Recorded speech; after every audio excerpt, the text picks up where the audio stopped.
خواتي خواتاتي اهلا وسهلا مرحبا بكم يا جماعة الخير مساء الخير عليكم زول الفلاوين والسلام عليكم. Je ne vous poserai pas la question, j'espère que vous allez bien parce que personne ne peut aller bien aujourd'hui avec ce qui vient de se passer aujourd'hui à Alger. Tout à l'heure nous avons tous suivi en direct l'annonce des résultats définitifs des élections présidentielles anticipées le 7 septembre par la Cour constitutionnelle, par le biais du président de la Cour constitutionnelle, M. Omar Belhadj, qui est entré dans l'histoire.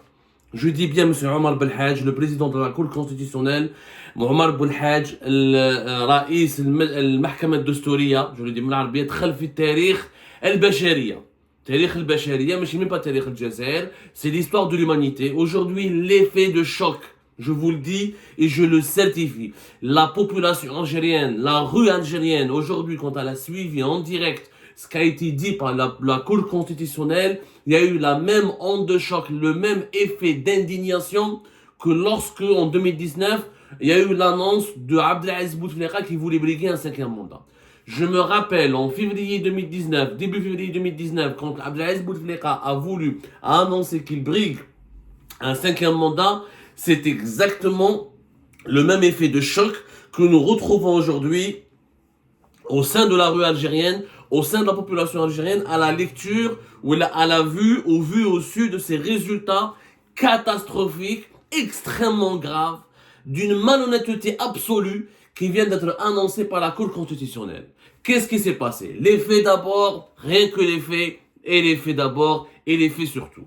Alors, rappelez-vous, le 9 septembre 2024, l'autorité nationale indépendante des élections, qui est constitutionnellement en Algérie chargée d'organiser les votes, les opérations électorales, les référendums et tous les scrutins de la vie politique du pays, c'est elle qui est chargée de collecter les résultats, de les vérifier et de les annoncer provisoirement. Elle annonce le 9 septembre 2024 qu'il y a eu 5,6 millions de votants, dont 5,3 millions de votants pour Abdelmadjid Tebboune, 5,6, ce qui fait un taux de participation de 23%, et ce qui fait qu'Abdelmadjid Tebboune a été élu avec 21% du corps électoral. Voilà, elle n'a pas donné le nombre des bulletins nuls et le nombre des bulletins blancs, elle n'a pas donné le taux de participation national. Elle s'est contentée la veille, le 7 septembre 2024, l'autorité nationale indépendante des élections, par le biais de son président Mohamed Cherfi, ancien ministre de la Justice, qui connaît quand même les lois, qui est censé connaître les lois et la gravité de certaines dérives, de certains dérapages, elle a annoncé juste une moyenne des taux de participation des wilayas. Elle s'est contentée de cela, et puis le suspense a commencé, comme on l'a expliqué fait Algérie Part. Mohamed Cherfi, ça se voyait qu'il était sous pression. Je le dis bien, ça se voyait qu'il était sous pression. Ça se voyait qu'il était vraiment intimidé, harcelé. Il y a eu pas mal d'interventions, il y a eu énormément de problèmes ça se voyait qu'il était tout simplement dans une situation inconfortable, extrêmement inconfortable. Ça se voyait qu'on l'obligeait à ne pas dire, à ne pas donner les véritables chiffres, notamment concernant les taux de participation, et à ne pas donner les véritables chiffres concernant le nombre des votants. Ce qui s'est passé le lendemain, à partir du 8 septembre, la direction de campagne d'Abdelmadjid Tebboune, les directions de campagne de Hassani Cherif Abdelali, les directions de campagne de Youssef Aouchiche, ont dénoncé les irrégularités, une absurdité, des incohérences, des anomalies et des contradictions, et tout le pays, toute la presse algérienne affiliée au régime algérien a commencé à attaquer Mohamed Cherfi et son instance. Il faut dissoudre l'autorité nationale indépendante des élections. Mohamed Cherfi est un incompétent, c'est un malade, c'est malhonnête, il est inefficace. Certaines personnes ont même appelé à le mettre en prison. D'autres ont dit qu'il faut absolument le limoger, se débarrasser de lui. Rahat la balle, Mohamed Cherfi, qu'est-ce qu'il a fait? Il a dit, moi c'est simple, il a fait un communiqué, il a réagi tardivement dans la soirée, dans la nuit entre le 8 et le 9 septembre 2024 pour dire, ok, moi je vais tout transmettre à la Cour constitutionnelle. Je transmets tous les PV, tous les procès-verbaux des commissions électorales de wilaya et communales. Et c'est à la Cour constitutionnelle de se démerder, de se débrouiller, d'annoncer les chiffres. Ce qui était légal, on y reviendra. Aujourd'hui, comme par hasard, donc depuis le 9 septembre, il y a eu le 9, 5 jours après, la Cour constitutionnelle, en 5 jours, le miracle algérien, Je dis bien le miracle algérien. On est passé de 5,6 millions, 5 millions et 600 000 et quelques votants. La Cour constitutionnelle, 5 jours plus tard, elle annonce qu'il y a eu finalement 11 millions et 226 000 votants. C'est incroyable. On passe de 5,6, 5 millions et 600 000 votants à 11 millions 226 000 en 5 jours. Aucun pays au monde n'a fait une telle manipulation des chiffres. Aucun pays au monde n'a fait preuve d'une telle contradiction. La Cour constitutionnelle comptabilise 11 millions 226 000 alors qu'elle n'est pas chargée d'organiser les élections. Je rappelle, je vais donner les articles qui rappellent ce que fait la Cour constitutionnelle. La Cour constitutionnelle, sa principale mission, c'est de vérifier si les lois, si les règlements, si les traités nationaux et internationaux signés par l'État algérien sont conformes à la loi fondamentale. La Cour constitutionnelle, son rôle n'est pas d'annoncer des chiffres, n'est pas de compter les bulletins, n'est pas de faire des décomptes, ni faire des vérifications chiffrées, mais de vérifier la constitutionnalité. Le rôle de la Cour constitutionnelle était de vérifier si le travail de l'autorité nationale indépendante des élections a respecté les articles de la Constitution, parce que le fonctionnement de l'autorité nationale indépendante des élections, il est défini par les articles de la Constitution. Donc, on a quoi là dans les articles? Mais le miracle algérien, comment le 8 septembre, on était à 5,6, 5 millions et 600 000 votants, le 14 septembre, on passe à 11 millions et 226 000 votants. C'est-à-dire qu'en une semaine, on a rajouté plus de 6 millions de votants. L'autorité nationale indépendante des élections n'a pas su les compter. Elle a oublié de compter 600 000, 500 000, elle a oublié de compter 1 million. Quand tu oublies de comptabiliser 6 millions de bulletins, c'est quand même fou. C'est une opération, extrêmement simple. نديروها معكم en direct. La différence بين calculatrice, très simple, mais t'as pas besoin d'être un grand journaliste d'investigation. N'importe quel citoyen algérien, n'importe quel citoyen algérien peut faire cette opération. 11 millions 229 000 votants, qui nous 5,6 millions, 5 millions 600 000 votants, ça donne 5 600 000, justement. Pas 6 millions, 5 690 000, presque 5 millions, presque 5 millions et 700 000 et quelques votants. C'est-à-dire que là, on est en train de nous faire croire, Omar Belhadj et la Cour constitutionnelle est en train de nous dire, Ya Jma'at al-Khir, que l'autorité nationale indépendante des élections de Mohamed Cherfi n'a pas su comptabiliser 5 600 000 ou presque 5 millions et 700 000 bulletins. C'est le scandale le plus grave de l'histoire du monde. De l'histoire, depuis que les élections sont organisées par l'humanité, nous n'avons jamais vu une telle falsification. وراهم كيف زدتوهم من خرجوا هادو les 5 millions et 700 000 bulletins من خرجوا en 4 jours, même pas une semaine, 4-5 jours. Comment vous avez fait? Je rappelle que qu'est-ce qu'elle a fait l'autorité nationale indépendante des élections? Elle a envoyé les PV, elle n'a pas envoyé les bulletins. C'est-à-dire que normalement باش تعاود تحسب باللي il y a eu vraiment 11 millions 226 000, il y a deux méthodes. Où tu calcules, tu ramènes des camions et des camions. C'est des camions et des camions de bulletins où tu comptes, effectivement, il y a eu 11 millions, où là, tu travailles sur les PV. La Cour constitutionnelle, ni aucun organisme au monde ne peut compter les bulletins. Ça demandera des jours et des jours et des jours. Normalement, les bulletins sont calculés par des commissions locales et des commissions de wilaya. C'est les commissions qui appartiennent et qui sont dirigées et qui relèvent de l'autorité nationale indépendante des élections, de l'ANI, pas de la Cour constitutionnelle. Donc la Cour constitutionnelle, elle a travaillé sur la base des PV. Des PV de wilaya et les PV communales qui ont été communiqués par l'autorité nationale indépendante des élections. Il y a eu donc 58 PV, plus 1500 et quelques PV, parce que dans chaque commune, il y a une commission de mairie. Donc, la Cour constitutionnelle, en 5 jours, elle a vérifié les 58 PV de wilaya et les 1500 et quelques, elle a le nombre des communes, 1541, c'est ça?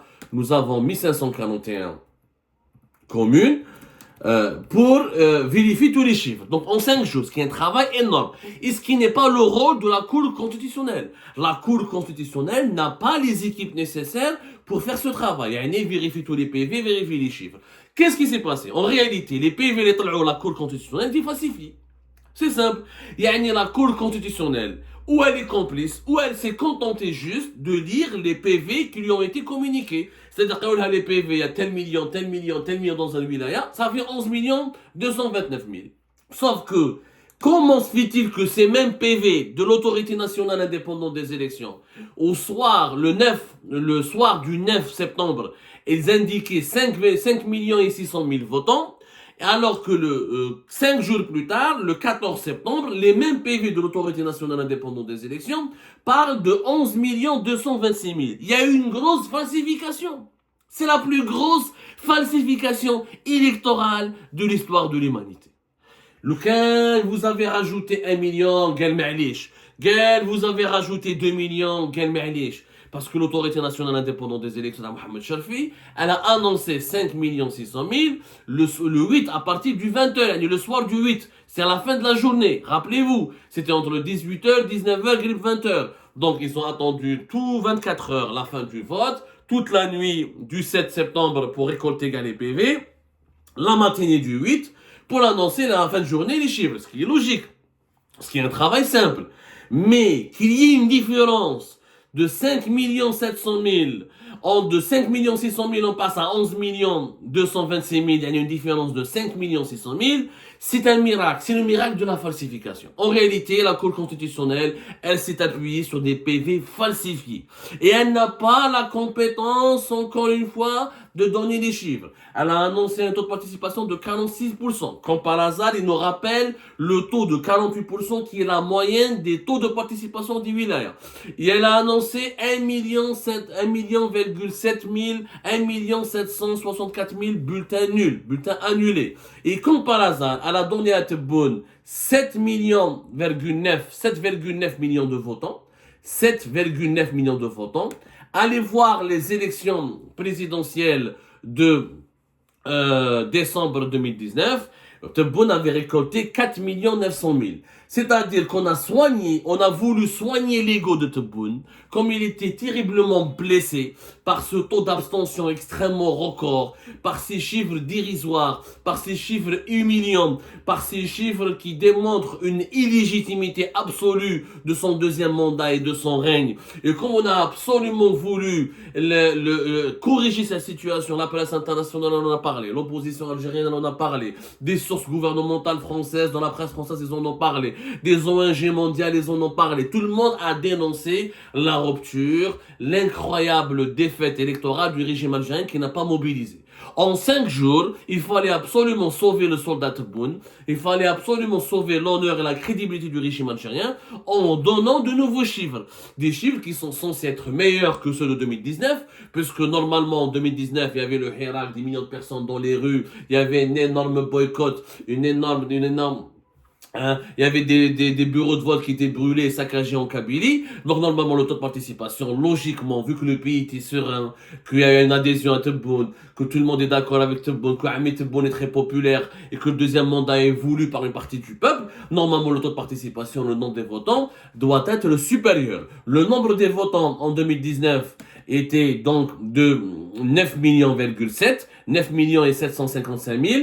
Comme par hasard, la Cour constitutionnelle a annoncé un chiffre supérieur à celui de 2019, c'est-à-dire 11 226 000, pour donner l'impression que l'élection présidentielle anticipée du 7 septembre est réellement plus crédible, elle a mobilisé plus de personnes et elle est beaucoup plus légitime que l'élection de 12 décembre 2019, ce qui est naturellement un mensonge, puisque l'autorité nationale indépendante des élections, heureusement qu'elle avait été obligée par la loi de donner des chiffres le 8 et le 7 septembre 2024. Elle a donné des chiffres qui n'ont rien à voir avec les chiffres de la Cour constitutionnelle.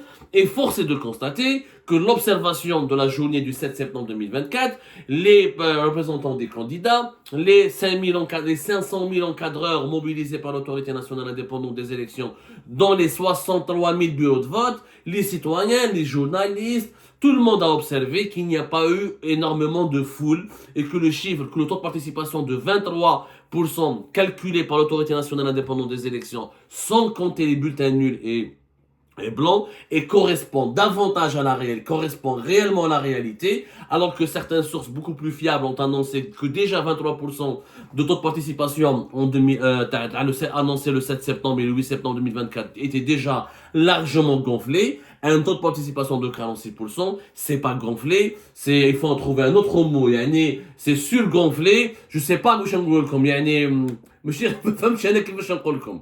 Il faut trouver un autre synonyme, Yashma. C'est pas gonflé, il a été il a été un vulcanisateur. En fait, la Cour constitutionnelle en Algérie, elle a fait le rôle du vulcanisateur. Elle a vraiment surgonflé les pneus du scrutin électoral du 7 septembre 2024. C'est un scandale inouï auquel nous sommes en train d'assister aujourd'hui. Les chiffres, alors les candidats, ils ont protesté, Hassan Cherif et Moussa Aouchiche, ils ont été blessés, ils ont eu 2-3%, la Cour constitutionnelle leur a donné 9%, 9,56%, 9,5%, 9,5%, 9% et quelques pour Hassan et Abdelali Cherif du MSP, et elle a donné à Youssef Aouchiche 6%. Ce qui est naturellement faux, puisque apparemment Hassan Cherif, Abdelali a récolté plus de 904 000 voix, et Youssef Aouchiche aurait récolté, selon la Cour constitutionnelle, plus de 580 000 voix. Ce qui est complètement faux, ces deux personnes sont méconnues, ils ont récolté à peine moins de 200 000, moins de 300 000 voix, parce qu'ils sont méconnus, personne ne les connaît, personne ne les a entendu parler d'eux, ils n'ont pas d'expérience politique, ils n'ont pas fait des mandats, ils n'ont pas joué un rôle important, ils n'ont jamais été ministres, ils n'ont jamais été en prison, ils n'ont jamais été des opposants, ils n'ont jamais été très médiatisés. Comment se fait-il qu'ils peuvent obtenir 900 000, alors que leur score, il passe de 200 000 et quelques à plus de presque 1 million? C'est complètement faux, c'est complètement mensonger, ça ne colle pas à la réalité. Je rappelle que la Cour constitutionnelle, elle a violé elle-même la Constitution. Ce qui est très grave. Le régime algérien, l'État algérien n'existe plus. Aujourd'hui, nous avons définitivement enterré. Je dis bien que nous avons définitivement enterré la Cour constitutionnelle. Pourquoi? Pour une raison simple. La Constitution, l'article 185 de la Constitution algérienne. L'article 185, il part de la Cour constitutionnelle. Il dit clairement quelles sont ses missions et quelles sont ses prérogatives. La Cour constitutionnelle, et je préfère le développer dans une autre émission, elle a tout simplement le devoir et l'obligation de vérifier la constitutionnalité des lois et des règlements. La Cour constitutionnelle est composée donc de 12 membres, on va en parler dans une autre émission. Pour ne pas vous surcharger, cette première émission a été juste une mise en valeur des contradictions. On était dans une situation de contradiction, d'ambiguïté et d'incohérence et d'irrégularité. Là, nous sommes dans une situation scandaleuse de manipulation, d'obscurité, de falsification, de vaste escroquerie et de viol direct de la volonté populaire et de la constitution algérienne. La Cour constitutionnelle ne peut pas compter les voix. Elle n'a pas la possibilité, elle n'a pas la mission. Elle n'a pas le rôle de contrôler ou de compter les voix. L'institution qui doit voter, qui doit compter les voix, c'est l'autorité nationale indépendante des élections. La Cour constitutionnelle n'a de représentation dans les wilayas du pays. Elle est composée que de 12 membres. Comment 12 membres peuvent calculer 11 millions de votes? J'aimerais bien le voir. Comment? C'est pas possible. C'est impossible. Les 12 membres de la Cour constitutionnelle, ce sont des juristes. Ce sont des juges qui ont, encore une fois, pour travail, pour mission, uniquement de vérifier qu'il y a une constitutionnalité, que les lois qui sont votées, que les décisions qui sont prises par les autorités d'un pays et que les règlements qui sont adoptés par le règlement du pays sont conformes à l'esprit et aux termes de la loi fondamentale qui est la Constitution. La Cour constitutionnelle, elle doit valider les résultats provisoires de l'autorité nationale indépendante des élections en se basant sur les recours. C'est-à-dire, il y a des candidats qui peuvent faire des recours contre l'annonce, contre les résultats provisoires de l'autorité nationale indépendante des élections. Les recours, il faut les étudier du point de vue de la loi. Du point de vue, la Cour constitutionnelle doit dire, voilà les arguments des concurrents, ils sont valables ou pas valables. Ensuite, normalement, celui qui doit recalculer ou la redonner de nouveaux chiffres, c'est Mohamed Cherfi. C'est pas Omar Belhadj. Monsieur Belhadj n'a pas le droit de donner des chiffres. C'est illégal ou je dis au Lyon. Omar Belhadj n'a pas à annoncer des chiffres. Il a juste à dire est-ce que les chiffres sont vrais de l'année ou pas. Si les chiffres de l'année sont faux, Dans ce cas, Mohamed Cherfi doit refaire ses calculs et doit donner de nouveaux chiffres. Mais comme Mohamed Cherfi était intelligent. Mohamed Cherfi, Mohamed Cherfi, ce qu'il a fait l'yom, il a piégé le régime. Il n'a pas voulu assumer que je ne trafique pas. Je ne trafique pas. On va dans l'Aliyah. On va dire que moi je vais aller en prison. Après je vais être jugé. Ou là, on va dire que j'ai 77 ans. خلاص عليا في الحبس ونموت وانا مريض. روحوا انا نمد لكم les PV. Ou la Cour constitutionnelle, si elle veut annoncer d'autres chiffres, elle n'a qu'à annoncer d'autres chiffres. La Cour constitutionnelle est tombée dans le piège. Elle n'a en aucun cas. Vous pouvez demander à tous les juristes, à tous les constitutionnalistes, et elle n'a pas le droit, elle doit juste vérifier les règlements, les lois, les décrets, les décisions, les traités nationaux et internationaux, leur conformité avec la Constitution. Elle ne peut pas compter. Mais les équipes, elle n'a pas les compétences. Elle peut dire à l'autorité nationale indépendante des élections, à la Cour recompter, ou la refaites le vote, le vote. Mais elle ne peut pas annoncer toute seule des chiffres. Ce n'est pas son rôle. Elle est là pour les confirmer, pour les valider. Elle n'est pas là pour les annoncer, pour les calculer, pour les déterminer. Ça a été, aujourd'hui encore une fois, la plus vaste escroquerie de l'histoire électorale, de l'histoire de l'humanité concernant l'organisation des élections.